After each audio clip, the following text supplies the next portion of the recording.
à Doha, ce n'était pas parce qu'on voulait gagner le temps. Qu'à cela ne tienne, nous participons activement à Doha. Et l'AFC reste engagé à ce processus parce qu'elle continue à croire que la solution politique est la meilleure solution qui permettrait d'évaluer de résoudre les causes profondes de la crise. À Doha, il y a eu des acquis, notamment plusieurs documents signés. Un, le communiqué conjoint en avril 2025. Deux, la déclaration des principes en juillet 2025. Trois, le mécanisme justement d'abord le mécanisme de cessez-le-feu. 4. Le mécanisme de vérification et de surveillance de ces cessez-le-feu. 5. Un accord 4.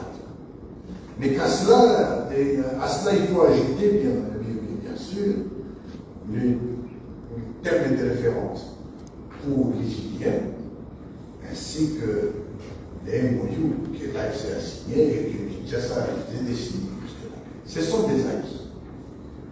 De ces accords est sorti 8 protocoles qui devraient être examinés.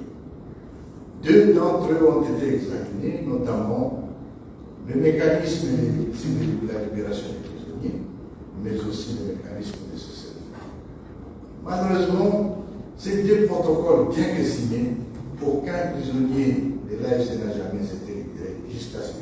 Alors que nous continuons, nous avons libéré d'abord plus de 1500 FAPC à la clarté, mais dernièrement nous venons encore de montrer cette bonne foi en libérant autour de 4000 et quelques, pour plus de 5000 autres prisonniers congolais qui sont nos compatriotes, mais qui ont dit qu'ils n'ont pas besoin de rester avec nous. Et ainsi que les enfants soldats et les femmes. Nous avons libéré, mais aucun prisonnier n'a jamais été libéré de notre pays. Bien plus, toujours dans les cadres des droits, nous avons fait preuve de bonne foi en nous retirant volontairement de Walikari, parce que nous voulions donner la chance à négociation. Nous nous sommes retirés aussi sur la pression américaine des Ouvira. Et vous connaissez ce qui s'est passé par la suite.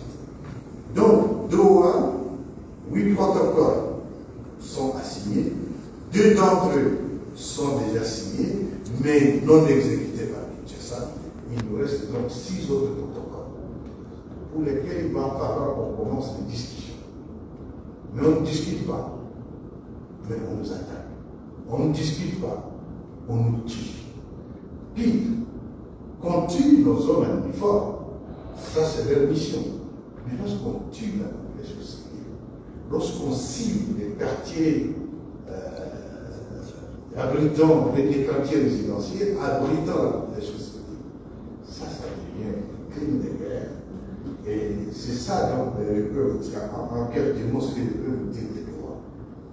Nous restons engagés à Doha, mais nous savons d'où vient la mauvaise foi. Mais permettez-moi de condamner un peu ici, de dénoncer plutôt l'attitude de la communauté internationale. À chaque fois qu'il y a un incident qui parle de nous, c'est le monde entier qui s'élève. Retirez-vous de tel point, faites ceci, faites cela, sortez tel point. Mais lorsque Kinshasa bombarde la population civile, lorsque Kinshasa fait un blocus au moyen et haut plateau, un blocus pour cibler une communauté spécifique, lorsque Kinshasa tue, comme il a fait aujourd'hui, mais il n'y a pas de condamnation, c'est plutôt peut-être des lamentations. Aujourd'hui, je voudrais attirer l'attention de la communauté internationale, en commençant par le président Macron, dont j'ai vu des tweets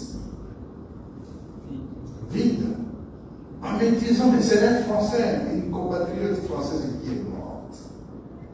On connaît qui l'a tiré